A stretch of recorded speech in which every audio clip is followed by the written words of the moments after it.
খুবই সহজ আর আকর্ষণীয় দেখতে একটা মজার ডেজার্ট নিয়ে চলে এসেছি। আসসালামু আলাইকুম everyone, welcome back to my channel. আশা করি সবাই খুব ভালো আছেন। আমিও আলহামদুলিল্লাহ খুব ভালো আছি। তো এই রেসিপিটার নাম হচ্ছে ছানার সন্দেশ, আর এটাকে অনেকে ক্ষীর সন্দেশও বলে থাকে। আর এই ছানা আর ক্ষীরের কম্বিনেশনটা জাস্ট অসাধারণ। তাহলে চলুন আমরা ঝটপট রেসিপিটা দেখে নেই। তো ছানার সন্দেশের জন্য আমরা প্রথমে ছানাটা তৈরি করে নেব। এর জন্য একটি পাত্রে আমি 2 লিটার দুধ নিয়েছি। তো এখানে মেজারমেন্ট কাপের 8 কাপ দুধ রয়েছে। আর দুধটাকে একটু বেশি ক্রিমি আর খুব সফট তৈরি করার জন্য আমি এখানে 3 টেবিল চামচ বাটার দিয়ে দিয়েছি। আপনাদের হাতের কাছে যদি বাটার না থাকে তাহলে এখানে ঘি দিতে পারেন বা তেলও দিতে পারেন। তবে অবশ্যই চেষ্টা করবেন একটু ফ্যাট এখানে যুক্ত করতে, তাহলে ছানাটা অনেক বেশি ক্রিমি হয়। আর এটা যখন আপনি মুখের মধ্যে দেবেন তখন মনে হবে যে মুখের মধ্যে মিলিয়ে যাচ্ছে।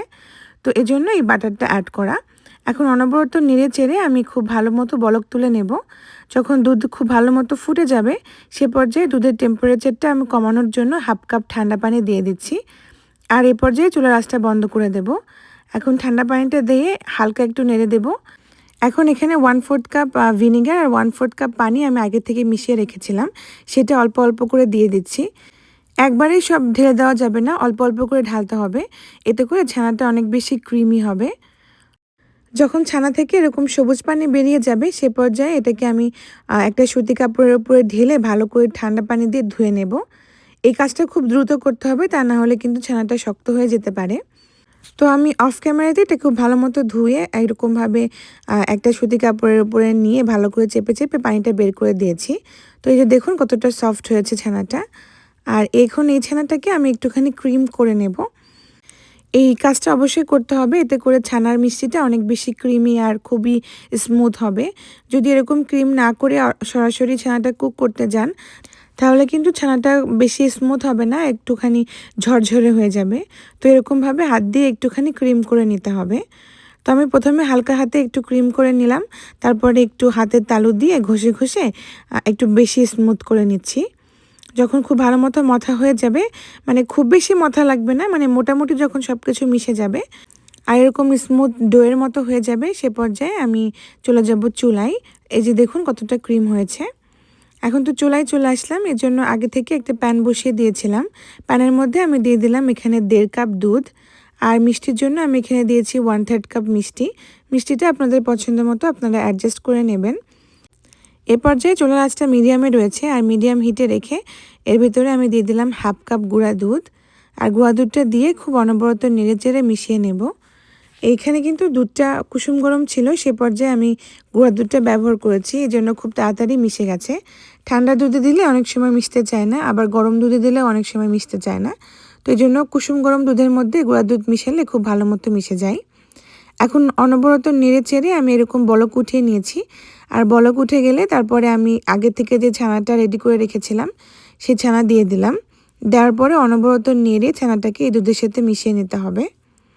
এ পর্যায়ে চুলার আঁচটা কিন্তু অবশ্যই মিডিয়াম বা লোতে রাখতে হবে, কারণ এরকমভাবে ছানাটা রান্না করতে গেলে অনেক সময় দেখা যায় পোড়া লেগে যায়। তো এই রেসিপিতে কোনোভাবেই ছানাটাকে পোড়ানো যাবে না। অনবরত নেড়ে চেড়ে আমি এই ছানার মিশ্রণটাকে একটুখানি টাইট করে নিচ্ছি। তো আর ফ্লেভারের জন্য আমি এখানে দিয়ে দিচ্ছি প্রায় 1/4 টিস্পুন এলাচ গুঁড়া। এতে করে সুন্দর একটা ফ্লেভার হবে। যদি পছন্দ না হয় তাহলে না দিলেও হবে, কোনো সমস্যা নেই। এখন খুব অনবরত নেড়ে চেড়ে আমি ভালো মতো এটাকে টাইট করে নিচ্ছি। যখন কিছুটা টাইট হয়ে গেছে সে পর্যায়ে এখানে 1 টেবিল চামচ ঘি দিয়ে দিলাম। এতে করে আরও সুন্দর একটা ফ্লেভার অ্যাড হবে। ঘিটা দিয়ে আবার কিছুক্ষণ আমি এভাবে জাল করে নেব। তো জাল করতে করতে একটা পর্যায়ে দেখবেন এরকম প্যান ছেড়ে দিয়েছে আর ছানা থেকে অতিরিক্ত ভেজা ভাবটাও চলে গেছে। এ পর্যায়ে আমি এটাকে নামিয়ে নেব। এর থেকে বেশি টাইট করা যাবে না, মোটামুটি নরম থাকতে থাকতে এটাকে নামিয়ে নিতে হবে। এতে করে কি হবে, ছানাটা অনেক বেশি সফট তৈরি হবে আর মুখে দিলে যেন মিলিয়ে যাবে এরকম একটা টেক্সচার হবে। তো এই তো আমি এটাকে নামিয়ে নিচ্ছি। তো এটা নামানোর জন্য যে পাত্রে আপনারা এই ছানার মিশ্রণটাকে সেট করবেন সে পাত্রে এরকম একটা পার্চমেন্ট পেপার বা এরকম প্লাস্টিক পেপার দিয়ে এরকম দিয়ে প্যানের ভিতরে দিয়ে তারপরে এর ভিতরে ছানাটা দিয়ে দিতে হবে। এতে করে যখন আপনারা এটা মোল্ড আউট করবেন তখন খুব ইজিলি মোল্ড আউট হয়ে যাবে। তো আমি প্লাস্টিক র্যাপ দিয়ে এরকমভাবে একটু র্যাপ করে নিয়েছি, তারপরে এভাবে স্মুথ করে দিলাম। এখন এটাকে একটা সাইডে রেখে দিচ্ছি। এখন অন্য একটা পাত্রে আমি নিয়ে নিচ্ছি প্রায় 2 টেবিল চামচ চিনি আর পানি দিয়ে দিচ্ছি 1 টেবিল চামচ। এখন এটাকে ক্যারামেল করে নেব। যখন ক্যারামেলের কালারটা আসা শুরু করবে সে পর্যায়ে অনবরত নেড়ে একটা সুন্দর ক্যারামেলের কালার নিয়ে আসব। যখন এরকম সুন্দর একটা কালার চলে আসবে মানে গোল্ডেন কালারের মতো, এ পর্যায়ে আমি দিয়ে দিচ্ছি 1.5 কাপ লিকুইড দুধ। দুধ দেওয়া মাত্রই দেখবেন এরকম একটু মানে ক্যারামেলগুলো এরকম জমাট বেঁধে গেছে, কিন্তু যে একটুখানি ফোটা শুরু করবে সে পর্যায়ে এই ক্যারামেলগুলো একদম গলে যাবে। তো যখন একটু হালকা কুসুম গরম হয়েছে দুধ, তো সে পর্যায়ে দিয়ে দিচ্ছি 1/2 কাপ গুঁড়া দুধ। আর গুঁড়া দুধটা দিয়ে অনবরত নেড়ে চেড়ে এই মিশ্রণটাকে আমাদেরকে টাইট করে নিতে হবে। এটা বেসিক্যালি মাওয়ার ক্ষীর হবে। তো এইভাবে আমি এটাকে ভালো মতো নেড়ে চেড়ে মোটামুটি একটা ঘন মিশ্রণ তৈরি করে নেব।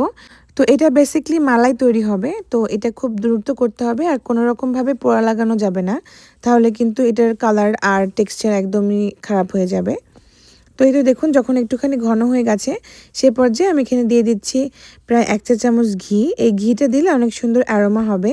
আর আমি এ পর্যায়ে এটাকে নামিয়ে নেব, এর থেকে বেশি ঘন করব না।